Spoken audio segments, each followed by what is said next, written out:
The thoughts, views, and comments expressed by the hosts, guests, and callers on Beyond the Headlines are not necessarily those of management, ownership, or production unit of the Verizon Media Group.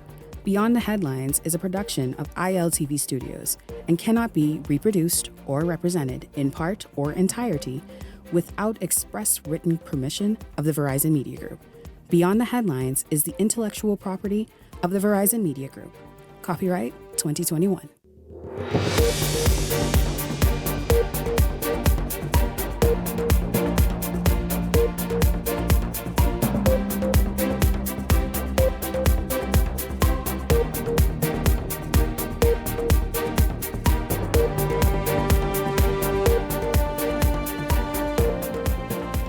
Shocking revelation today as it was announced that hundreds of retired public service workers have been rehired. To do what exactly? As that revelation sinks in, we ask tonight, with the service in the public service less than desirable, what difference, if any, are those rehires making? Also tonight, many of you reported seeing lights in the sky and feeling tremors and even hearing a boom. The space age comes to the Bahamas. We talk about SpaceX. Also tonight. Good evening. This is Beyond the Headlines. I'm Shanique Miller. It's great to have you along this evening.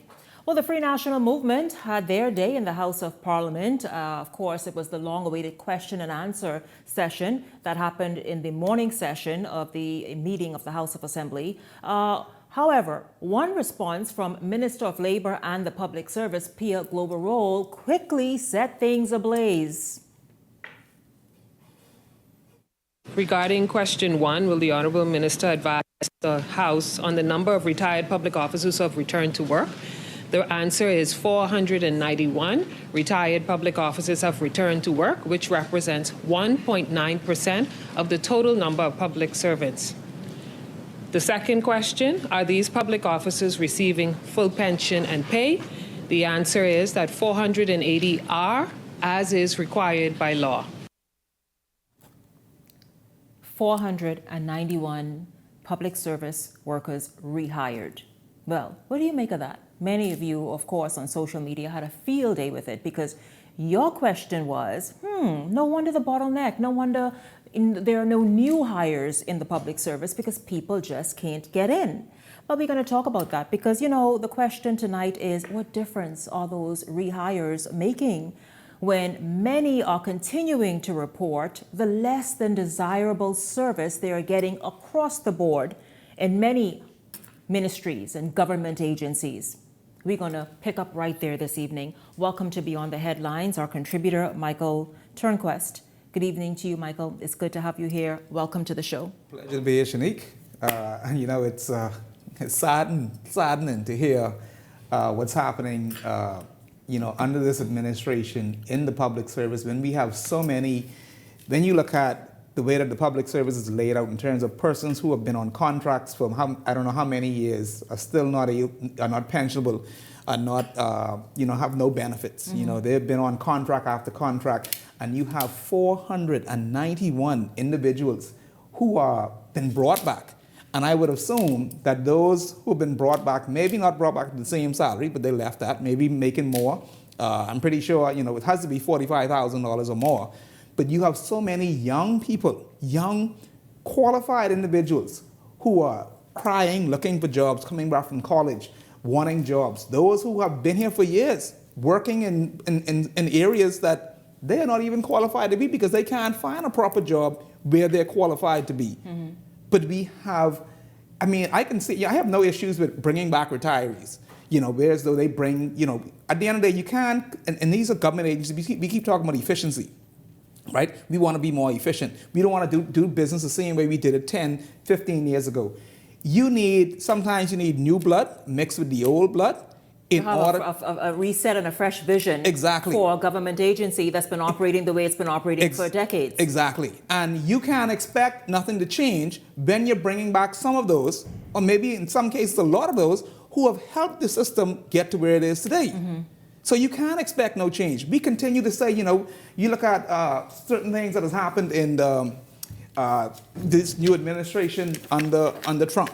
Well, don't jump ahead of me, because I want to talk about, is it time for a Doge system? Of course, this is what President Trump has introduced with Elon Musk, and it hurts, it pinches. You see the cries of, for example, the Democrats who are saying, "What are you all doing?" As much as being information is being disclosed, and the ongoing investigations into various government agencies in the United States is discovered and released and made public. Well, we're going to get to that in a minute. But, Michael, you've brought up a good point, and we're going to bring Leslie Miller, who is going to join in the discussion in a minute. We'll bring him into this discussion as he joins us. But the question is that many people, you mentioned the fact that many people love a public career in terms of the public service. They want to give back in that way.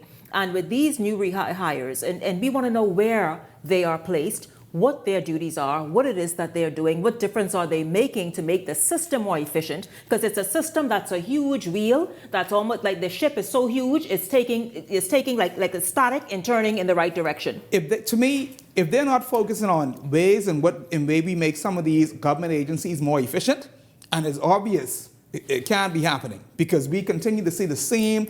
In certain government agencies, you see things changing. Technology has helped to get certain things done, whether it be business license things of that sort, because it's all automated in terms of getting it done online, uploading your documents. But we have other Ministry of Works and other places where, as though it's just I can't even call it's the shit, if you ask me. I'm sorry, but it's almost non-existent.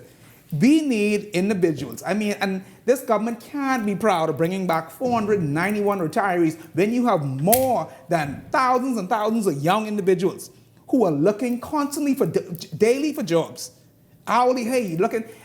You have qualified persons that are qualified from college, working in bars and restaurants, serving, being bartenders, which they don't want, but at the end of that, that's what they have, gone back to and said, that's the only job I can find. That's the only job they can find. But we get people who get so caught up in this, go to work, someone don't clock into work, sometimes they're not showing up to work, but they get their paycheck at the end of the week, they drive around the government car, don't pay for no gas, and this is where we need to start leaving these government vehicles where they, not taking them home, leaving them where they at. This is all a part of being more efficient, savings, cutting costs, less spending on the government pockets. Not going buying the $50,000, $80,000, $90,000 cars we see riding around here with government plates on it. Well, I'll tell you, if a vehicle costing that much is necessary, particularly for, say, the Prime Minister, the Governor General, fine. But again, I agree with you when it comes to us draining the swamp, because we need to know how the public funds are being spent and the payment for these people, what they're doing. Leslie, good evening to you. Good evening. Welcome to Beyond the Headlines. Your response, sir, to hearing of the near 500 new rehires. This is an ongoing problem that has been around now for almost 50 years. Government would retire these persons who are at the retirement age. They would come back and say, I have a son in college, I got a daughter in college. I need to wait some more until they finish college. And they would put pressure on the government to rehire them in many cases. I agree with Mike in some of his comments, because it is very damning that a young man and woman from the Bahamas goes to college, get their degrees. Many I know, a lady now with a master's degree that hasn't been able to get a job for the last 6 months.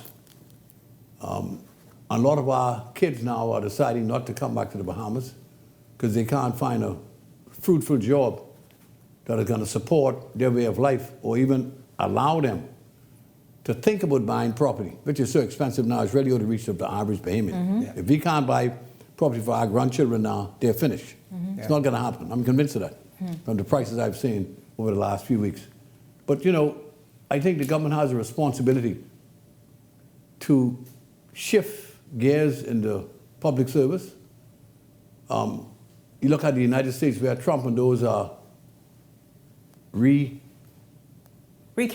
the public service in the United States and letting people go into the private sector. The problem is, you would think that efficiency would be to the top of the ladder with the people who you would rehire to give those less experienced Yes. persons some assistance Right. in being experienced. Because that is a part of the reason some of them are re-engaged. You would hope. To help, no, this is what the official explanation is, to help share that experience and maybe steer certain agencies in the right direction. Are they doing that? The problem is over the last few decades, studies were done comparing the Bahamas with the rest of the Caribbean, study that costs us a lot of money, by the way, too.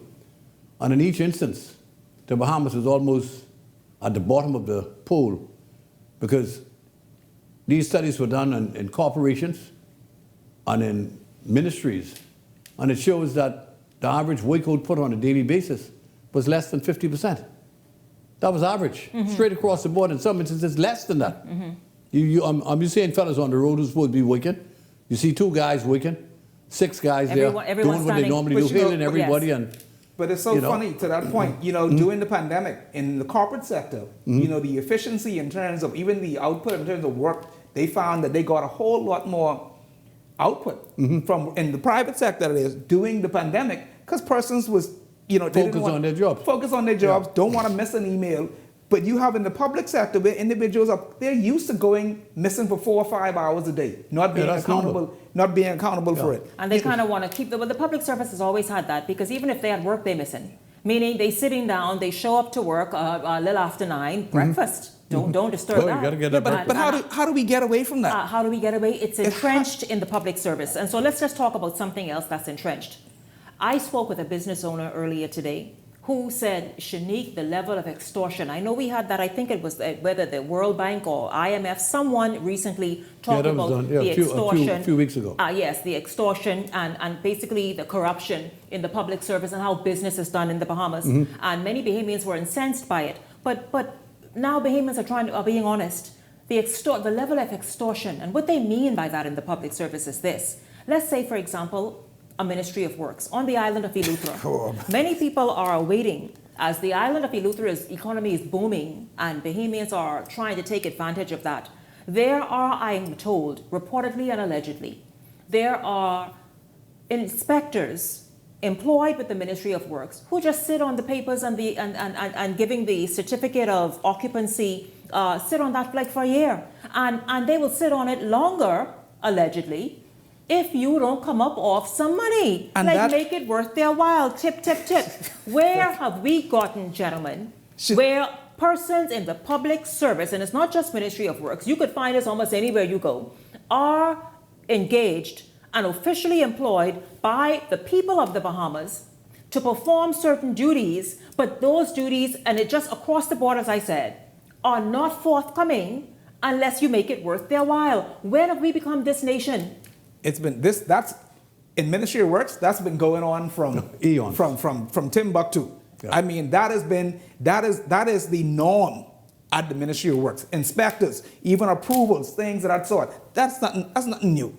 I give kudos in certain places inside the government agencies, whereas the inland revenue, we've seen whereas though we've removed the human intervention and put on I would say efficiency in terms of putting in systems into place. Whereas though you can apply online now for your business license, and you upload your numbers, you upload your statements, all and certain documents attached, and sometimes you get, if you apply that, if everything is in order, you get your business license back that same day in the night. But this is when you remove the human elements at times, whereas though persons are not allowed to actually. They could send you an email, hey, you need to upload certain additional information. Yeah. But that's about it. So then is it time to redirect, Leslie, as Trump is doing, redirecting, and it's harsh. Listen, this can call for some tall standing and standing on business by, say, for example, Prime Minister Davis and his administration. If you're going, because what that means then, the computer is doing most of the work, or a good portion of the work at inland revenue. I think you got more efficient people. It is, so it's efficiency. But they're hiring, yes. Are we bold enough to steer some of these people out of a very heavy, a very burdened public service and steer them in a different direction like the private sector? I think what is happening, politics always play a pivotal role in the persons who get employed with government corporation and government ministries. Right? For example, in campaigning, you go to 60% of the houses. The parents or the brother or sisters there want a government job. I mean, just like how KB said, where you work? I work for the government now. And that's entrenching them because everybody's looking for this entitlement at the end of the day. I'm going to get my salary. And when I work for 30 years, I'm also going to be sought out for life with getting the emoluments that I should get. And I'm straight. And in many instances in this country, particularly in the family islands, you will have family members with, if they have 4 children, 4 of them will be working for different government entities. Okay. I've witnessed that in many constituencies in New Providence. You find they want that safety net to enable them to go through life. Yeah. That I don't have to work hard. But it comes at the cost. And it comes at the cost of the Bahamian people. But then how do we get Bahamians I think to be if you responsible? try to reposition or reset the public service right now, it'll be a disaster because whoever attempts that at this time with election less than 2 years away, you will be gone. But I think one would think that, at the end of the day, any government, any administration going in would say, hey, something, at the end of the day, it's a disadvantage to the Bahamian people because at the end of the day, the taxpayers are paying for it. They're paying for the inefficiency. Yes. They're paying for the bad service. They're paying for the quality of, the bad quality of service. At the end of the day, there has to be someone willing to go in there. I'm going to try and get this right. I don't care if I win or lose the next election. I think every administration goes in with those grandiose ideas of getting it right in the public service. But it don't take them long to. But to realize that. But you can't. But I look at inland. I look at inland revenue. Reality sets in quickly. I think they got there to a certain extent with inland revenue when they started the whole. They put that online system in. You have very qualified people that are working in inland revenue. You have to appreciate that Mrs. Shonda Strawn and her group down there is a different type of people. They were trained properly by the people out of New Zealand when it was implemented. They had the training by the Canadians. Now I understand it'll be trained now by the Indians who are coming in soon. And they really have deep-seated training.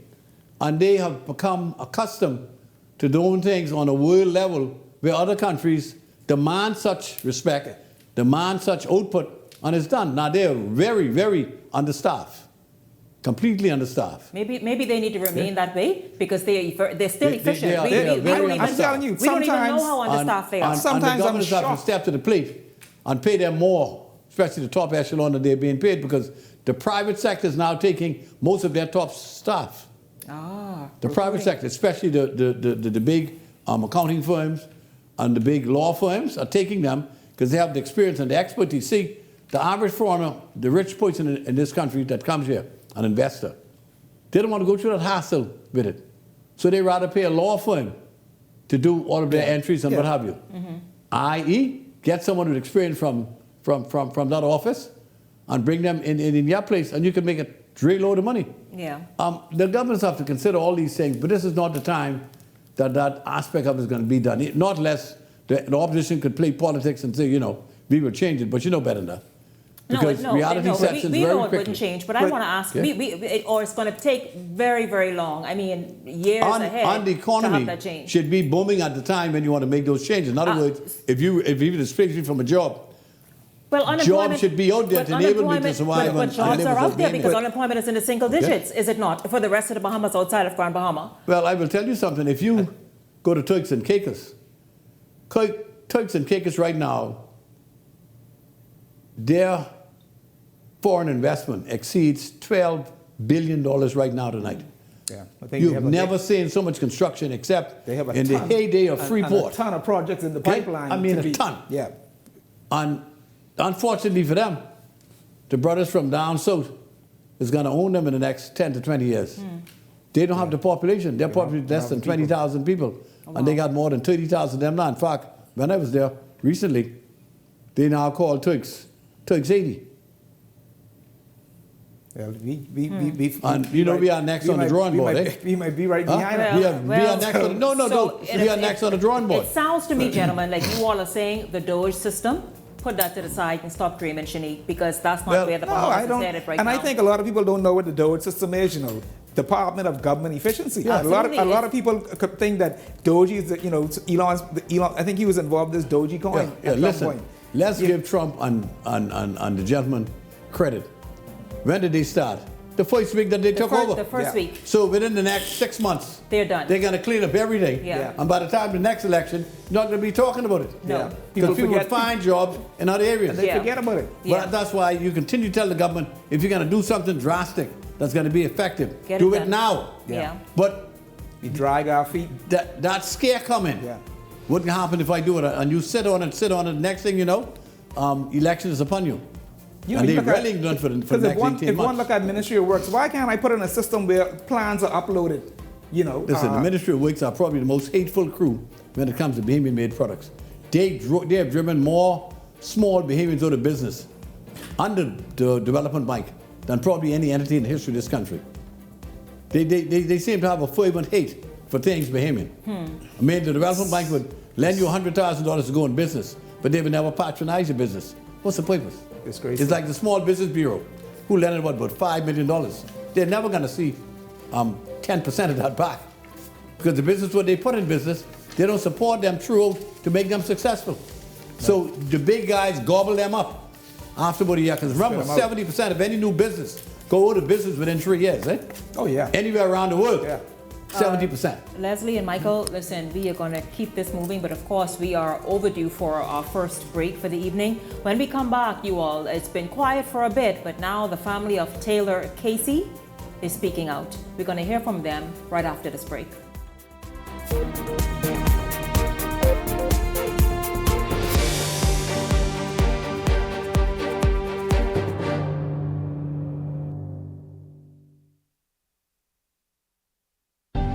Cancer Treatment Centers of America is now City of Hope, creating one of the leading cancer care and research networks from coast to coast, providing more of what you need. More locations means more care closer to home. More specialists means more expertise. More research means more breakthroughs. More advancements means more treatment options. And more options means more hope. Call now to get more of the care you need. Hello, ambitious women. Are you ready to take your business to the next level? This is your chance to shine. I'm Adriana Fox, co-founder of the Fox Foundation. And I'm Adriel Fox, Legacy Advocate of the Fox Foundation. We're thrilled to announce the second annual Women's Entrepreneurship Episode Grant Initiative, created to empower and support women like you who are making waves in the business world. This year, we're offering $75,000 in grants to female entrepreneurs with innovative business ideas in undersaturated markets and industries that have yet to reach their full potential.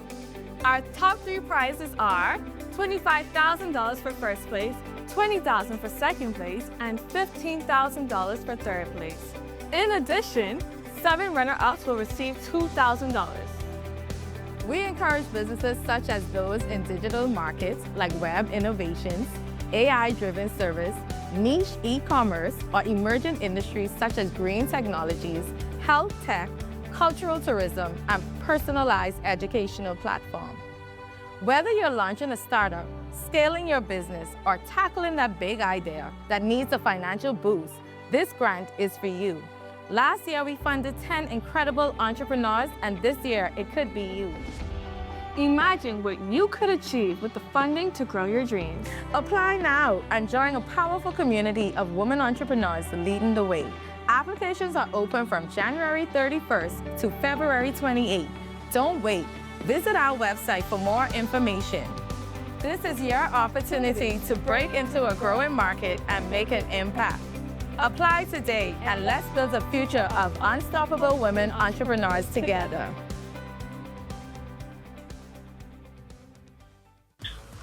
What? You don't know who TDC is? Tourism Development Corporation? You mean the Ministry of Tourism? No, that ain't the same thing, buddy. The Tourism Development Corporation helps develop and grow Bahamian businesses in the tourism industry. You hear what they say, buddy? Oh, yeah. Develop and grow. You don't know what all the things saying do? What does do? Check the website, boy. Start your journey to ownership of our #1 industry today. Log on to tdcbahamas.com.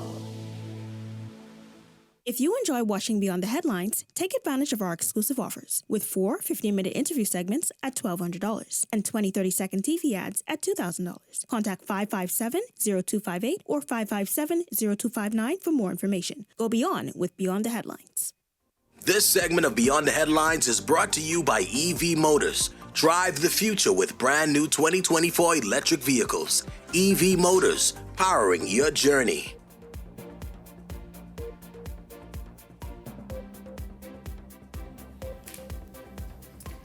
Welcome back to Beyond the Headlines. The family of missing American tourist Taylor Casey remain headstrong in their pursuit for answers as the Chicago native vanished while visiting a yoga retreat on Paradise Island 8 months ago. Linton Ritchie Jr. brings us the latest in this Eyewitness News exclusive.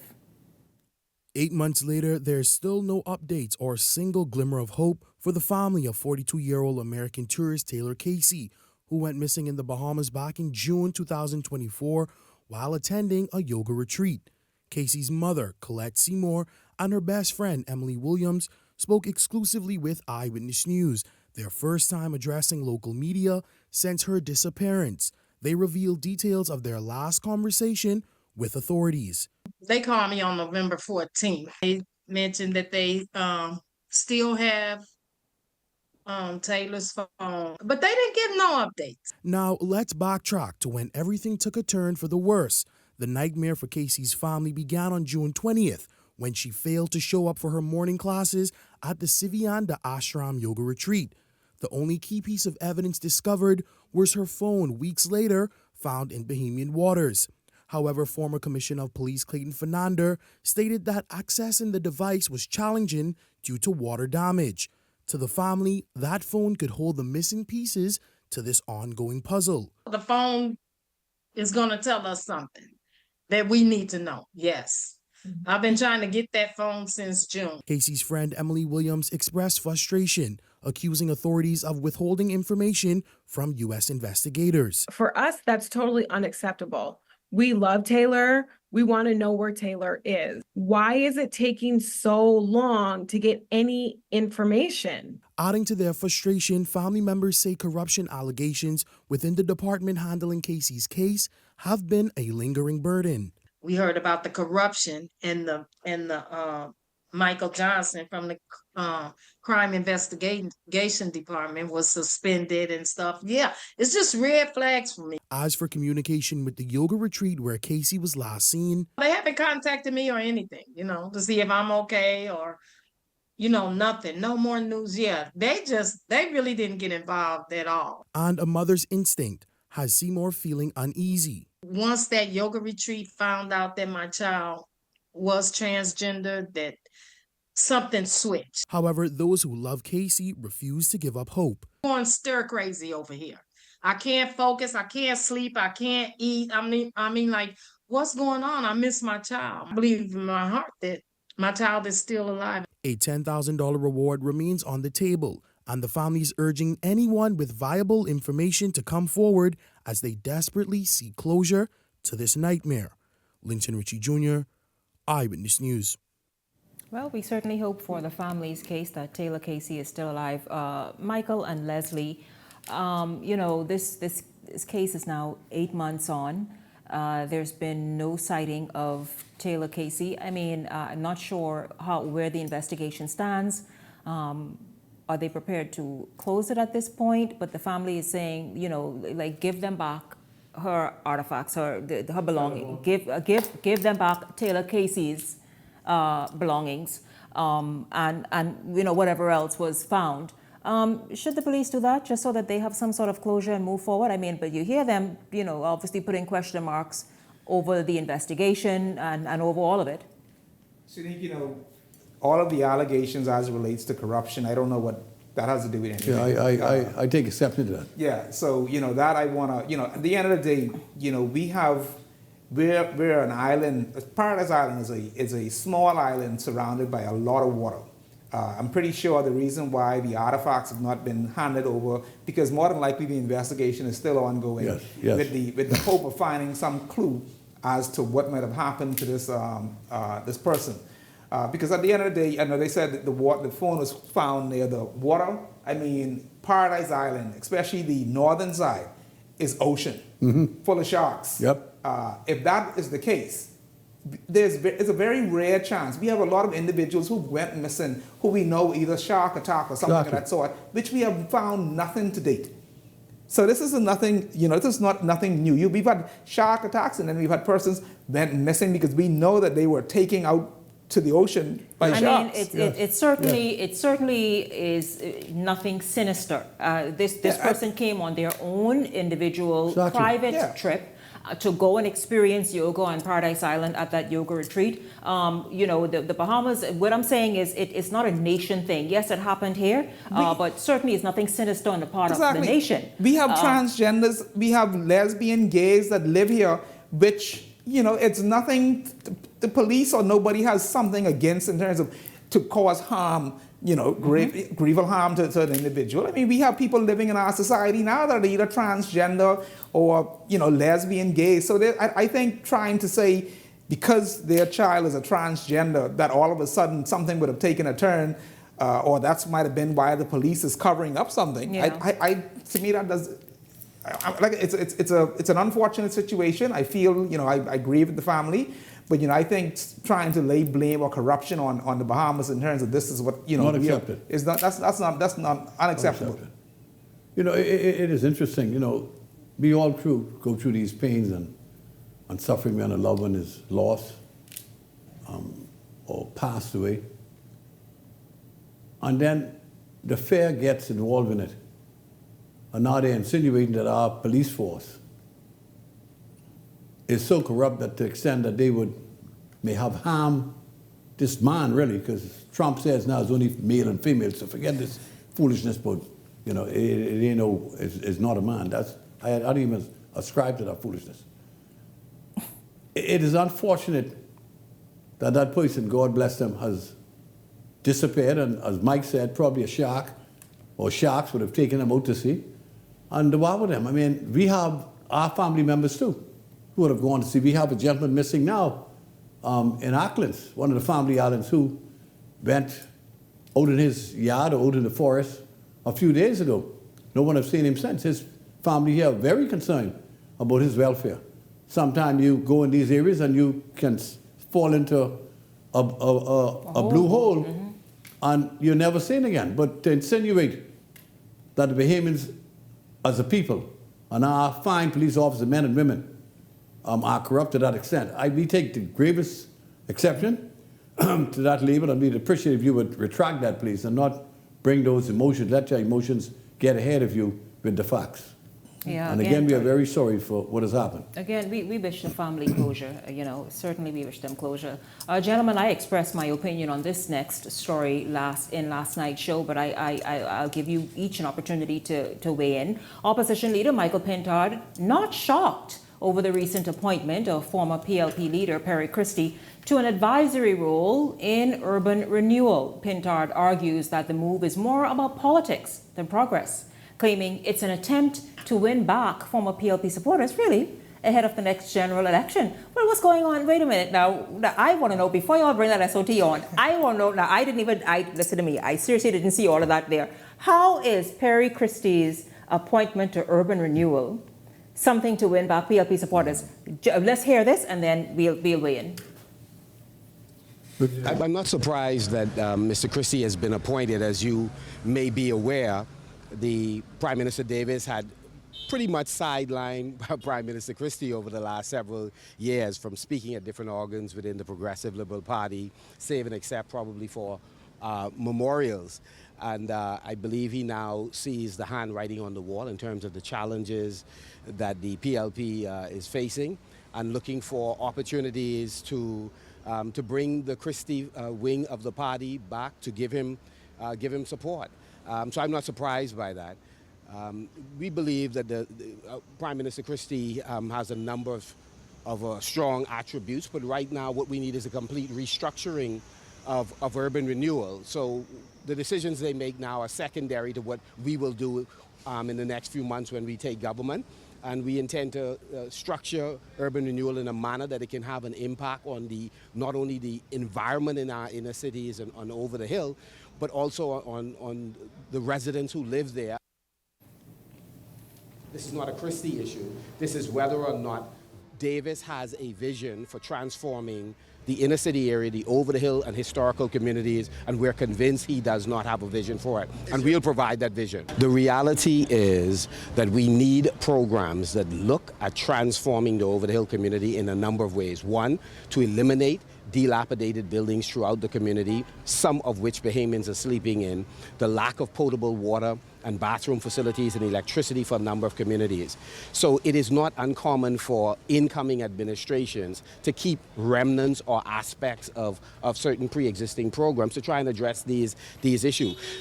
What we're saying is urban renewal, the way it is presently structured, does not serve our interests. Urban renewal, ask them, do they have some urban planners? Do they have architects to talk about the redesign of over-the-hill community? Are we, for example, creating green spaces where people can recreate and breathe and put on activities that are wholesome for seniors and for children, etc.?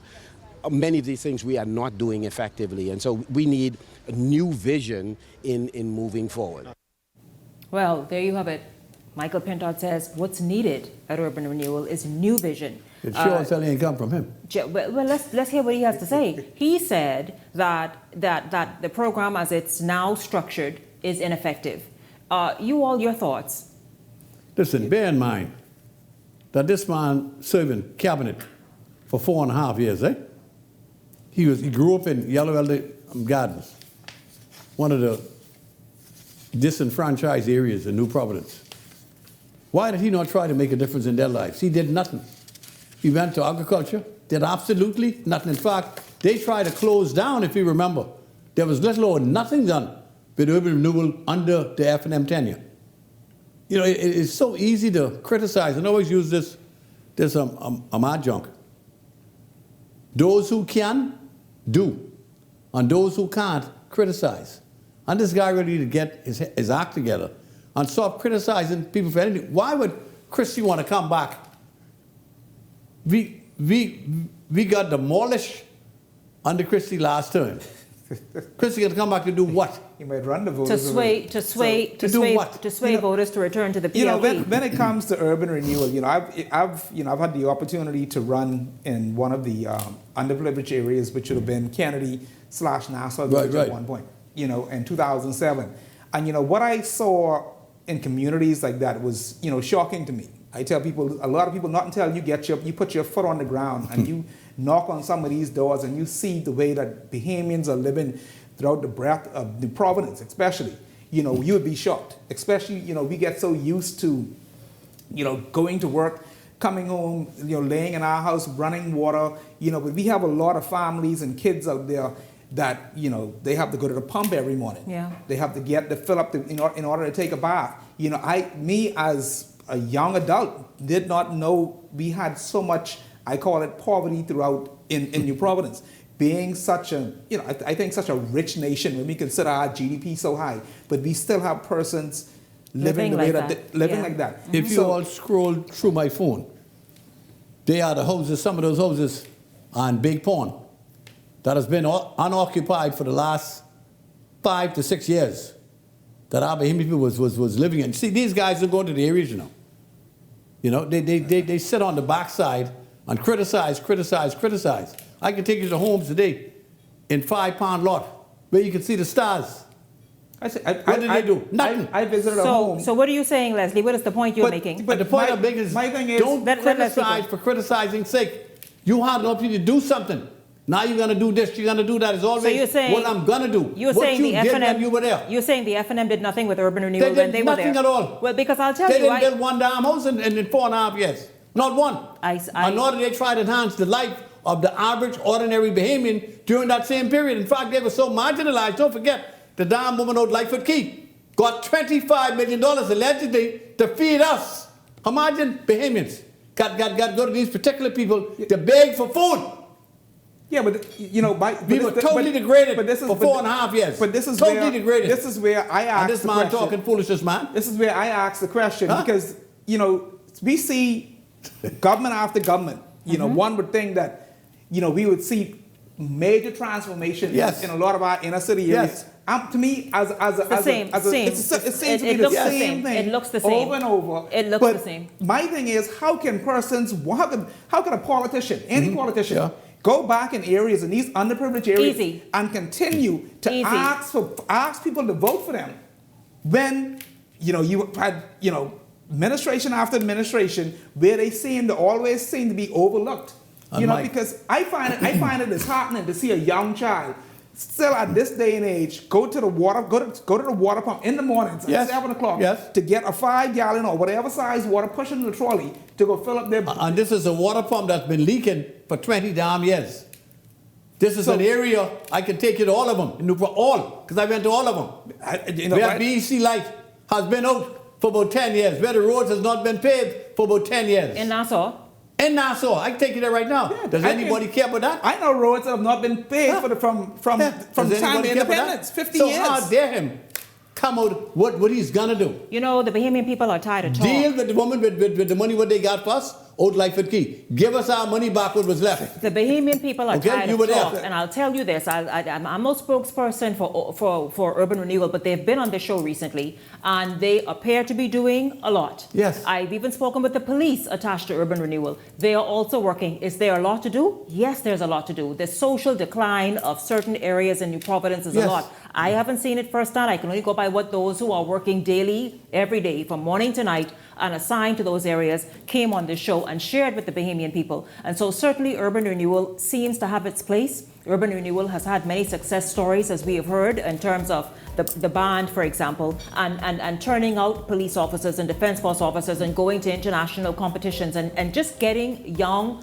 at-risk youth, boys and girls, teens, off the streets and steer them into a more positive direction. And by extension, them being able to access scholarships to go whether to college locally or abroad. And so it seems to be doing a lot. It needs to be given a fair chance because every little thing in this nation is going to help the entire nation come together. That's what we need. Shanique, I agree with you there. I think that's an area because it's helping the inner city. It's something that needs to be monitored properly, ensuring that the funds, whatever is put into goes into that area, stays in that area, and you don't have public servants as well as private citizens who are, whether they're wealthy or whatever it may be, squandering the funds that should stay in those inner cities, ensuring that young children, whether they're getting proper running water, food, getting the possibility to go to college, everything, the whole 9 yards. Because it's necessary. We can't continue to live the society that we have where you have rich and poor. And where the haves and the have-nots, the gap is widening. I believe over the last month, you all would have seen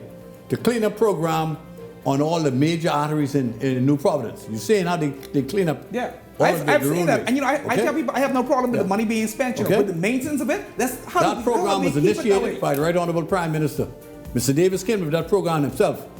The new program is coming up very shortly, called Restoration Bahamas through Urban Renewal, where every single lot in New Providence is going to be cleaned up. All vehicles are going to be removed. Persons who are in need of fans and basic necessities in life, the lights, the road, the street lights got to be on like they should be. The water outside water pumps are going to be fixed properly, and that's going to be an ongoing thing starting as early as the 1st of March. It's going to be initiated. To complement what the Prime Minister started and the Bahamas, in all the areas. The people, thank you, that's what I was going to say. The people need it. But at the end of the day, you just don't do it for politics. Let's not do it for just before elections. It's the right but thing I to don't do. want to see 8 months later persons who receive millions of dollars. And then y'all, but as we go to the break, Justin, I hear it, Justin, I hear it. Yeah, cool it, but Justin. as we go to the break, right? With all this happening, regardless of who administration is doing it, but it's this one right here that's doing it. Bahamians. The onus is also on you all, man. On us, yes. Stop being nasty and destructive. Laundering and use it. Stop being nasty and destructive. They can start using for dump sites. How do we maintain something that? I met a couple of days from Denmark, and they say, I was talking to them. See, why is the place so dirty? Don't be shy, Leslie. Say it. Look in the camera now. In Denmark, I've been to Denmark a few times.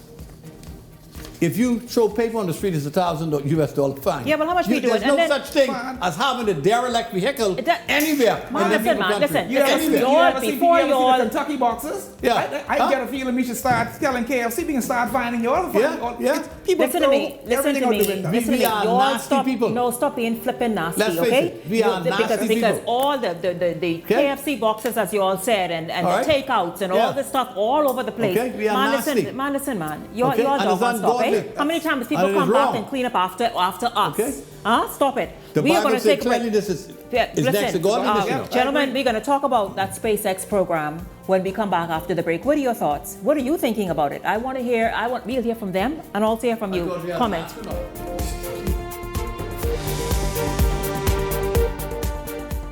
Who are the boss for dancer? International events and production. Alive, Bahamas Air, Everybody Wins Live, and Field of Vibes Bahamas Weekend presents the Evolution Concert on Saturday, March 29th at Clifford Park, featuring Vibes Cartel and Friends. Bahamas, Nassau, where you see Saturday the 29th of March. It's one of the biggest events to hit the shores of Nassau, Bahamas. Get ready for Addy the Teacher, the Dancehall King, a.k.a. the World Boss, Vibes Cartel. Real bad man, no muggle in a shot. Log into our official airline Bahamas Air for travel specials. It gets better. We're also giving away a brand new Cybertruck. And up to $50,000 in cash and prizes at the concert. Compliments of Everybody Wins Live. Log into our website, feelthevibesweekend.com. For tickets, tables, skyboxes, and more info. Visit Ticket Flare or email intlevents242@gmail.com. WhatsApp or call 1242-808-2369. I remember Cartel ever did it.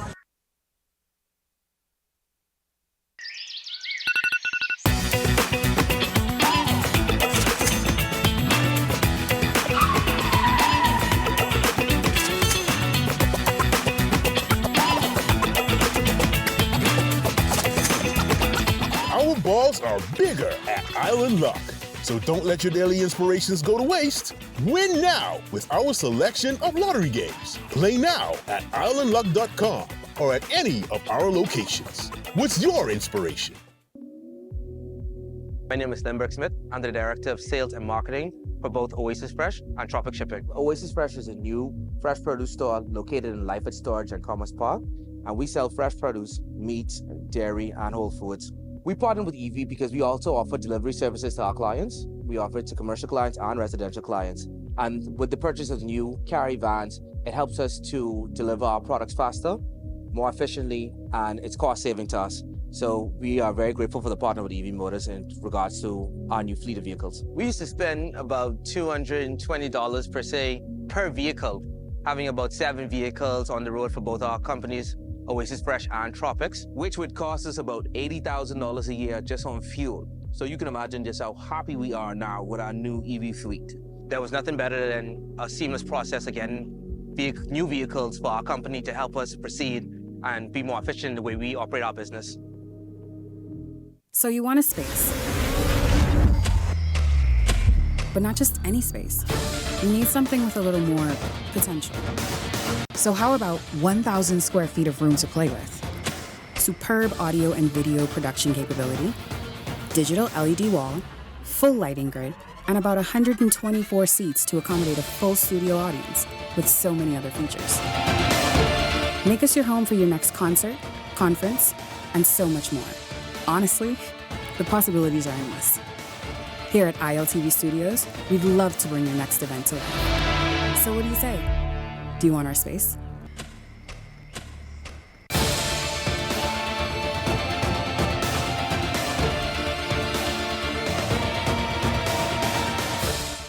If you enjoy watching Beyond the Headlines, take advantage of our exclusive offers with 4 15-minute interview segments at $1,200 and 20 30-second TV ads at $2,000. Contact 557-0258 or 557-0259 for more information. Go beyond with Beyond the Headlines.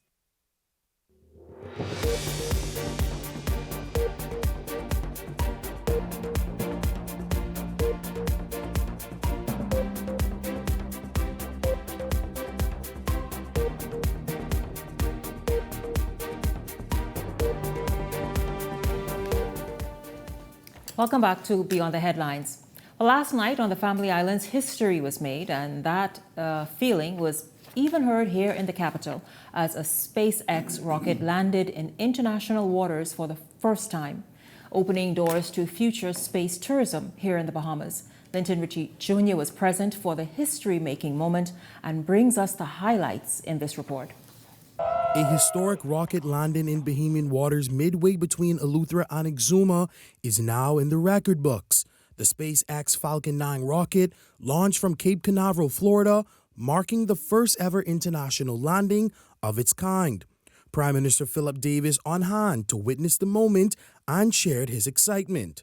What I think I'm so proud and privileged to have been a part of this history-making moment. It also speaks to what our administration is doing in respect to embracing innovation, entrepreneurship. This landmark event follows a letter of agreement signed earlier this month between the Ministry of Tourism, Investments and Aviation and SpaceX, signaling the start of a new era in space partnerships for the Bahamas. Deputy Prime Minister and Tourism Minister Chester Cooper encouraged young Bahamians to embrace this moment as a glimpse into the future. Today will inspire more young people to participate in aerospace technology and to aspire to go to space. This is good for STEM education.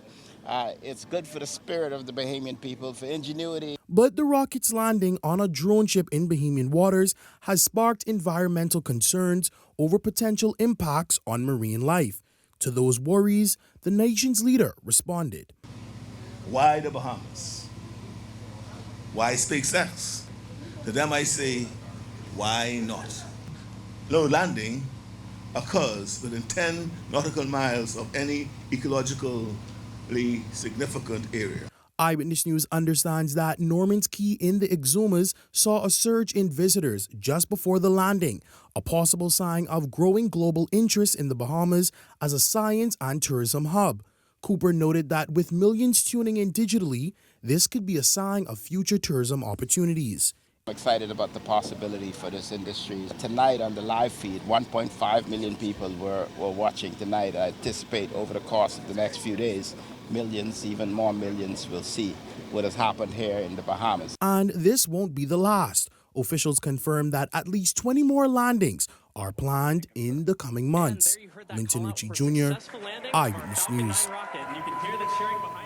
Well, gentlemen, certainly the Bahamas has been put on the map internationally. Elon Musk is heavily into space and space trips and all the rest of it. I'd like to know, though, what's the trade-off? We have not heard much about this, like an interview to talk about the economic impact, the environmental impact. If any. Many people have, if any, of course, many people have many questions. And so what's your take, gentlemen? I mean, first of all, just maybe the tourism part of it. We hear that, there's been an uptick in visitor arrival, I think, in the Exumas as a result of it. But let's just kind of talk about this for a moment. Your thoughts? Shanique, the economic, uptick or whatever, that's one thing. But at the end of the day, we've seen articles, that's going around in terms of what rockets require, in terms of what the carbon that they burn, and it's pollutants, fuel and things of that sort. But we've seen over the years, we've seen an uptick in things like cancer. And nobody can find out why the Bahamas has such a large rate of cancer cases. The second largest in the world. In the world. A small country like us, we have the Arctic base. Nobody knows what in the world happens there. Yep. We have certain things, that's going on as it relates to, I read an article where, it says rockets require fuel, and burning their fuel produces pollution that threatens our health and drives climate change. SpaceX rockets fuel produce black carbon, salt, and other pollutants. The same kind of rocket we saw last night. That can trap heat and even threaten our ozone layer. I mean, that's only a small, synopsis of it. Small synopsis of it. But one would ask, I don't care what economic boost, what tourist drives to the Bahamas, we need to ensure that the Bahamian people are safe and our generations to come over and over remain healthy and not to see things like cancer rates increase. And also the ocean. It's still a food source. Did it say anything about the impact to the ocean? We got to think about the farming. You got to think about Eleuthera. You got to think about Eleuthera and pineapple. About fishing. That's why I said about the ocean. Everything. I'm not no scientist, but at the end of the day, I think that we should have made sure, and I'm pretty sure they're going to come and say, oh, you know, some environmental impact study was done, but we never see, not until 20, 30 years later, oh, we have a huge uptick in these particular cases, and then we sit here and we look dumbfounded and there's a why. But because we continue to we're not selling the country, we're selling Bahamians, we're selling healthy Bahamians to foreigners just to say, hey, oh, we want to be historic and be like, okay, we're the first international place to allow, I call it foolishness to happen. It's only our proximity that caused that to happen to begin with, eh? Okay, and perhaps Florida is tired of their waters being so polluted. They say try someplace else. I was surprised.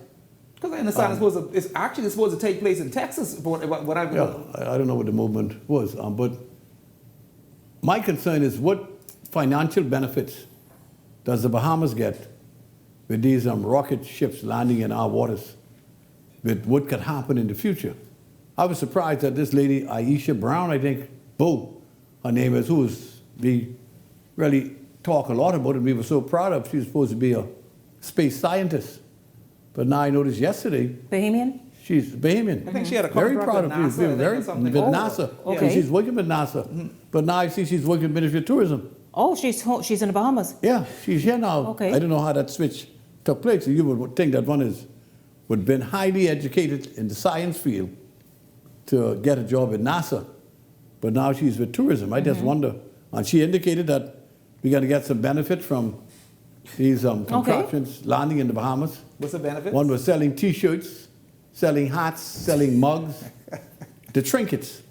All of it's going to be imported in the Bahamas. Stop acting like so I don't know what benefits we're going to get, but I would hope seriously, that maybe we could start just a different plantation. To me, it isn't a laughing matter. It's just a different plantation because, hold on, you're trying to say that major billion-dollar operation, we must sell T-shirts and mugs? T-shirts, mugs, and hats. It's even, when you have loved ones who go to the doctors on a regular basis, and you see persons go walk into doctors' offices every day with a smile on their face, and when they come out, they're given that, there'll be a few weeks later, that bad news that, we have stage 1, stage 2, stage 3 cancer. Are you all aware of the fact that right now, the Bahamian women are rated second in the world with breast cancer? I mean, look at second in the world, and really, most people believe, scientists believe, it is because of the Ortec Basin Andrus that inflicts danger on our sea life. The whales get lost and get disoriented around that area, and the Bahamas government gets something like $12 million a year, whereas in Australia, there's about $200 million a year for the use of their waters. But we get nothing. But this is the issue. We are not, I don't think, the government should be investigating this on an ongoing basis, monitoring what's happening. What are the safety measures that you're putting in place? And who's there to monitor it? Do we have the capacity to monitor those things coming in from space? Are we testing highly unlikely on a regular basis? Elon Musk, we don't even know. As he has indicated, could care less with people of color. He was the first one that asked President Trump to put onerous leverage against South Africa, The first country that was cut off from U.S. aid was South Africa, And then he invited the white South Africans that had them in racism for over 100 years and killed so many black South Africans. He invited them to come to America, that he would gladly accept them. Leslie, you know what? That part of this so it's a geopolitical I have to look into and obviously confirm. But let's stay right here on where we are right now. It's something to look into. It's nothing to dismiss. It's nothing to take lightly. There's really something to look into. While we, celebrate. It's like, as you say, what systems are in place? What monitoring systems? What studies were done? What's going to be the effect 10, 15 years from now? What studies were done? 30 years from now? Listen, gentlemen, I thank you both very much. It's been quite an informative hour. Thank you so much, both to Michael Turnquest and Leslie Miller. And also thank you to all of you tuning in this evening. It's certainly been awesome having you tag along. And we look forward to seeing you right back here tomorrow evening. For the entire Beyond the Headlines team, I'm Shanique Miller. Make it a great evening, everyone.